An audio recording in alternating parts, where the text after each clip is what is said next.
The air inside the command tent was thick with smoke and exhaustion.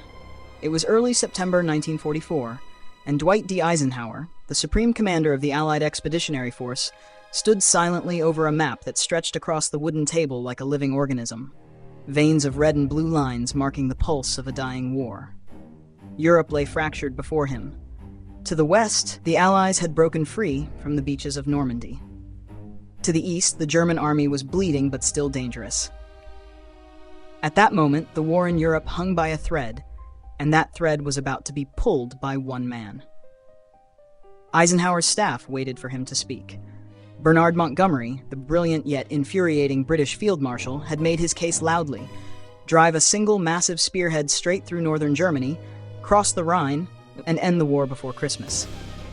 Concentrate our power, Montgomery urged. Strike hard, strike narrow, and Berlin will fall.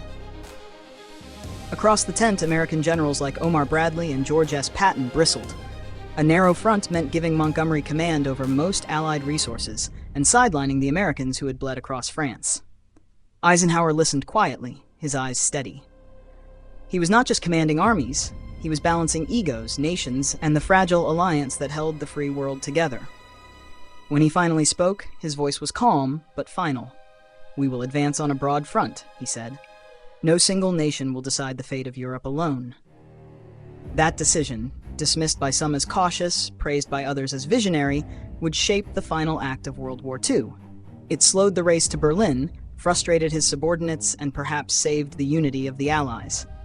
Eisenhower's broad front wasn't just a military tactic. It was a political gamble, a statement about how to win a war, not by lightning strikes and personal glory, but by holding together the most fragile coalition in human history. A decision that, 8 decades later, still divides historians and defines leadership itself. At its core, the broad front versus narrow front debate was never just about geography or tactics. It was about philosophy. In 1944, as Allied armies surged out of Normandy and raced toward Germany, Eisenhower faced a choice that would reveal the essence of his command style. Should he gamble everything on one decisive thrust, or spread his forces to maintain relentless pressure across the entire Western Front? Field Marshal Montgomery argued for concentration, the narrow front. He envisioned a swift surgical strike northward through the Ruhr, capturing the industrial heart of Germany and perhaps ending the war before winter. Eisenhower, however, believed that the key to victory lay in balance and coordination, not daring gambles. His broad front meant advancing simultaneously along a wide axis, France, Belgium, Luxembourg, preventing the Germans from regrouping and ensuring every Allied nation shared in the march to liberation. This wasn't just a military argument, it was a political one.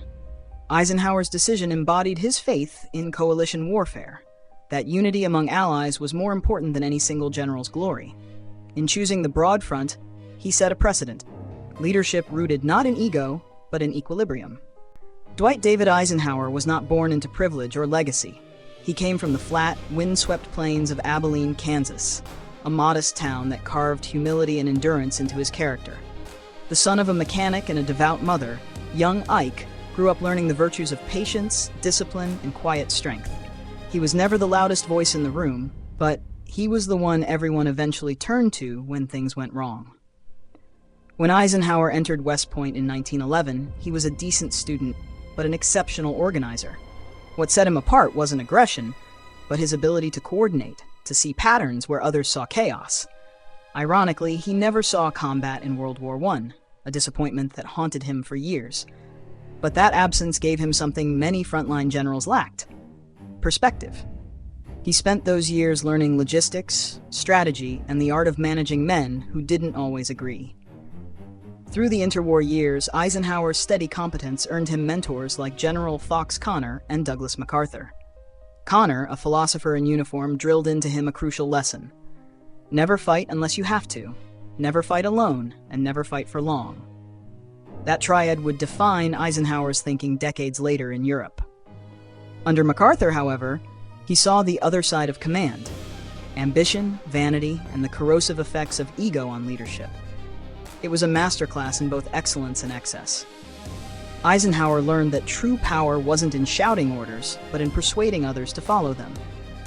By the time America entered World War II, Eisenhower was the embodiment of organized restraint.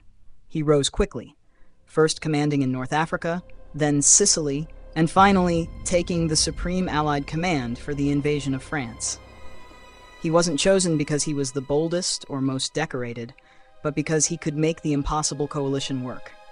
Roosevelt and Churchill trusted him for one reason: he could hold together men who otherwise would tear each other apart. When D-Day came, Eisenhower didn't lead the charge with a pistol in hand. He led with conviction, coordination, and a willingness to bear the weight of every decision. The broad front that would later define his legacy wasn't born in the heat of war.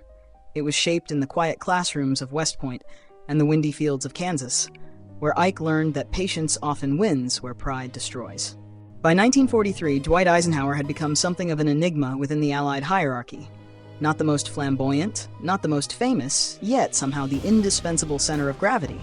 His rise from an obscure staff officer to Supreme Commander of the Allied Expeditionary Force was less a meteoric climb than a careful accumulation of trust. Both Roosevelt and Churchill recognized something in Ike that few generals possessed. He could lead without alienating. In a war fought by egos as much as armies, that was rare currency. The politics of command during World War II were treacherous. The British, whose empire still carried imperial pride, expected to lead. The Americans, providing the bulk of men and material, demanded their turn at the helm. Eisenhower, standing at the intersection of those ambitions, became a diplomat in uniform. His command was less about giving orders than managing personalities. Montgomery's obsession with control, Patton's volatile brilliance, Bradley's quiet pragmatism, Churchill's restless interference, and Roosevelt's cautious idealism. The North African campaign had tested him. The Italian campaign had matured him. But it was in the run-up to D-Day that Eisenhower truly forged his authority. Operation Overlord was not just a military invasion.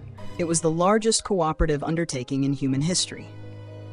Planning it required not only strategy, but a kind of psychological diplomacy that few military men could master. Eisenhower had to coordinate the Royal Navy and the U.S. Navy, the RAF and the U.S. Army Air Forces, the armies of 5 nations, and the political wills of 2 continents. When the invasion succeeded, the world cheered the soldiers on the beaches. But within the command circles, a more complex reality emerged. Victory created its own crisis. Each general now wanted to shape how the war would end. Montgomery, commanding the British 21st Army Group, pushed hard for his narrow front vision, a single concentrated push through northern Germany under his leadership. Patton, meanwhile, dreamed of sweeping across southern Germany and claiming glory for the U.S. Third Army. Eisenhower was caught in the middle, not as a bystander, but as the referee of history. Every decision he made now had political as well as military weight. Roosevelt wanted quick victory, Churchill wanted prestige, Stalin was pressing from the east. The Supreme Commander's role had evolved into something far beyond battlefield tactics. He was, in effect, the first Allied politician general, a man who had to win a war while preserving the unity of nations that barely trusted one another. That balance, between ambition and alliance, would define Eisenhower's next great test, choosing between speed and solidarity, between the promise of Berlin and the principle of partnership. And in that choice, the fate of post-war Europe quietly began to take shape. September 1944. The Allies were moving faster than anyone had predicted. After the breakout from Normandy and Operation Cobra, German defenses in France had collapsed. Paris was liberated, Antwerp was captured, and Patton's Third Army had raced more than 600 miles in a matter of weeks. For a brief, intoxicating moment, it seemed as if the war might be over by Christmas. But momentum, Eisenhower knew, could be both a gift and a trap.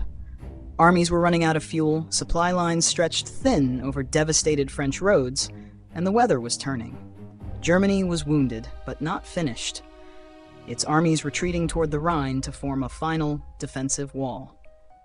And it was there, on the edge of the German heartland, that the great Allied debate ignited. Field Marshal Bernard Montgomery, commanding the northern sector, argued passionately that the Allies should deliver one decisive blow. Concentrate all resources, fuel, divisions, air power, into a single spearhead north through the Ruhr, crossing the Rhine at Arnhem, and driving straight into Berlin. He promised a knockout blow. The plan would become known as Operation Market Garden. Montgomery's confidence was intoxicating, and Churchill supported him eagerly, seeing in the plan a chance for Britain to claim the final triumph. Across the command table, Eisenhower listened. His face was expressionless, his hands clasped behind his back. To him, Montgomery's plan was daring but reckless, a gamble that risked catastrophe if even one part went wrong. "We cannot gamble with the war," Eisenhower later told his staff. His instinct was shaped not by glory, but by logistics and politics. The Allied armies, he argued, must advance on a broad front, a steady, unified push across a line stretching from the North Sea to the Swiss border. It would be slower, but it would keep the Germans off balance everywhere, prevent a concentrated counterattack, and ensure that no single nation dominated the advance. Montgomery bristled. Patton fumed. Both men accused Eisenhower of lacking aggressiveness. Yet Ike held firm. "No one nation," he reminded them, "is winning this war alone." When Operation Market Garden launched in September, Eisenhower permitted it, but as a limited offensive, not the central thrust. The result vindicated his caution. Within days, the daring airborne assault collapsed under German counterfire. The Rhine wasn't crossed, Arnhem was lost. Thousands of Allied paratroopers were killed or captured. The dream of ending the war before Christmas evaporated in the mist of northern Holland. Eisenhower's broad front resumed. Deliberate, methodical, relentless. The Allies advanced inch by inch, liberating Belgium and Luxembourg, tightening the noose around Germany from every side. It was slower, yes, but devastatingly effective. By dispersing the German defenses, the Allies denied Hitler the chance to concentrate his reserves. Still, the critics grew louder. Churchill wrote in his diary that Eisenhower lacked the gambler's soul. Montgomery, in private letters, called his commander a nice fellow, but no general. Yet Eisenhower ignored the noise. He knew that his mission was larger than his own reputation. He wasn't trying to win fast, he was trying to win right. And when, in December 1944, the Germans launched their desperate counterattack in the Ardennes, the Battle of the Bulge, Eisenhower's logic proved prophetic. Because the Allies had maintained a broad front, they had reserves on every flank. The German thrust was absorbed, contained, and crushed. The broad front had done more than win battles. It had preserved the alliance, a coalition fragile enough to break under the weight of any single ego. Eisenhower's restraint, once mocked as indecision, had quietly saved the unity that made victory possible. History would later debate whether Eisenhower's strategy delayed the end of the war. But few would deny that it defined how the West and the modern world would learn to fight. Not through domination, but through cooperation. Eisenhower's broad front strategy has long stood as one of the most scrutinized and misunderstood decisions of World War II. To some, it was the epitome of cautious leadership, measured, predictable, even timid. To others, it was the masterstroke of a man who understood that wars are not won by daring alone, but by balance, endurance, and diplomacy. From a purely military standpoint, the advantages of the broad front were rooted in logistics and unity. Eisenhower understood the fundamental truth of modern war. No army moves faster than its supply line. By September 1944, Allied forces were consuming nearly 30 million gallons of fuel a day.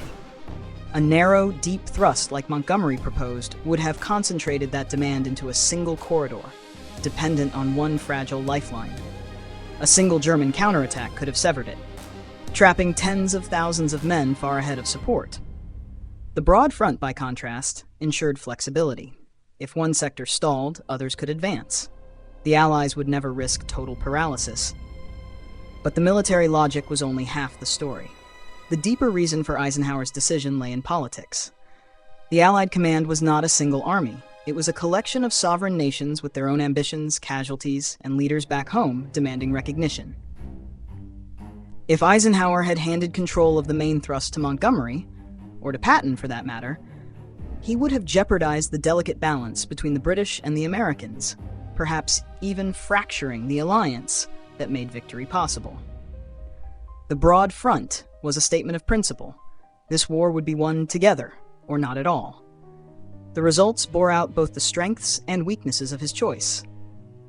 On the positive side, the Allies advanced steadily and methodically, liberating most of Western Europe with minimal internal friction. no single general dominated the narrative, and the Germans, forced to defend everywhere, could not mass their forces effectively. The strategy also laid the groundwork for the post-war stability of Western Europe, where cooperation, not unilateral dominance, became the cornerstone of the peace. Yet the criticisms remain valid. The broad front was slower, costlier, and less decisive than it might have been. Some historians, such as Chester Wilmot and Max Hastings, have argued that Eisenhower's caution prolonged the war by months, allowing the Soviet Union to reach Berlin first, and thereby shape Eastern Europe's fate for the next half-century. Others, like Stephen Ambrose and John Keegan, counter that the alternative might have been catastrophic, a failed thrust that split the Allies and gave Hitler a political lifeline. In the end, Eisenhower's choice was less about victory and more about control of the battlefield, of the coalition, of history itself. His genius was not tactical brilliance, but moral and strategic restraint. Knowing when not to gamble, when to let the weight of unity crush the enemy rather than the ego of a single man. It was a lesson the world would come to appreciate only in hindsight, when the guns fell silent and the map of Europe was redrawn, not by one conqueror, but by a coalition that refused to fall apart. If victory has many fathers, Eisenhower's broad front victory had almost as many critics. The debate began before the Rhine was even crossed. Field Marshal Bernard Montgomery, ever confident, accused his American commander of squandering an opportunity for rapid triumph. A single concentrated thrust, he wrote later, would have ended the war months earlier and spared countless lives. In private correspondence with Churchill, he went further, lamenting that Eisenhower preferred diplomacy to decision. Churchill, torn between admiration and impatience, shared some of Montgomery's frustration. To him, the broad front felt slow, almost bureaucratic, an approach unsuited to a moment when speed could have rewritten history. He feared that Eisenhower's restraint might allow Stalin's Red Army to seize Berlin first, and indeed it did. For Churchill, this was not merely strategic disappointment, it was a geopolitical tragedy. Eisenhower's American critics were no less vocal. General George S. Patton derided the strategy as a banker's war. Too much caution, not enough courage. Omar Bradley, while more diplomatic, quietly admitted that Ike's decisions sometimes prioritized politics over battlefield efficiency. To soldiers bleeding in the mud of the Hurtgen Forest or the snows of the Ardennes, broad front felt like a synonym for no end in sight. The post-war years deepened the divide. British historians tended to cast Montgomery as the bold visionary and Eisenhower as the cautious bureaucrat. American scholars, by contrast, celebrated Ike as the ultimate coalition commander, the steady hand who kept Allied unity intact. Over time, even some of his critics conceded that his political acumen may have been as crucial as any military maneuver. The controversy resurfaced in the 1950s, when Eisenhower became President of the United States. His wartime methods were mirrored in his Cold War policies: gradual containment, careful alliances, deliberate restraint. Detractors accused him again of doing too little, too late. Supporters called it wisdom, a refusal to let ego or ideology ignite another global fire. Today, the argument endures in military academies and history books. Was the broad front a cautious compromise or a stroke of strategic genius? Perhaps both. But one fact remains undisputed. Eisenhower won not just a war, but the peace that followed. And in an era when many sought glory, he chose endurance, the kind of victory that leaves no parades but builds the world that comes after. Dwight D. Eisenhower's broad front strategy outlived the war that gave birth to it.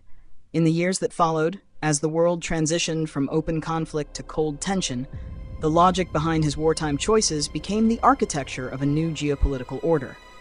The same instincts that guided him across Europe, restraint, balance, and coalition, would later shape his presidency and the Western alliance itself. When he entered the White House in 1953, Eisenhower applied the same strategic principles he had once mapped on the fields of France. The doctrine of containment in the Cold War mirrored his wartime philosophy: pressure the enemy across every front, political, economic, ideological, but never risk the entire balance on one reckless move. Just as he had refused to let Montgomery or Patton turn the European war into a personal crusade, he now resisted those in Washington who urged preemptive nuclear strikes or aggressive confrontation with the Soviet Union. His broad front became global: NATO, SEATO, and a network of partnerships designed to distribute responsibility, not centralize it. But the lesson of Eisenhower's command went deeper than geopolitics. It was a meditation on leadership itself. In an age that glorified audacity, he embodied moderation. Where others sought headlines, he sought harmony. He understood that true power often lies not in the boldest stroke, but in the quiet discipline to hold a coalition or a nation together under unbearable strain. Historians now see in Eisenhower's wartime decisions the blueprint for modern alliance warfare: multinational command structures, shared logistics, and the primacy of political unity over individual heroism.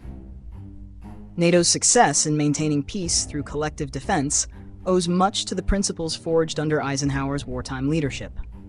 Even today, military academies study his strategy not as relic, but as foundation, proof that patience and partnership can sometimes achieve what brute force cannot. Yet his legacy carries a subtle irony. The very restraint that preserved the alliance also denied him the glory that history reserves for bold conquerors. There was no dramatic march on Berlin, no triumphant photograph of Ike accepting Germany's surrender.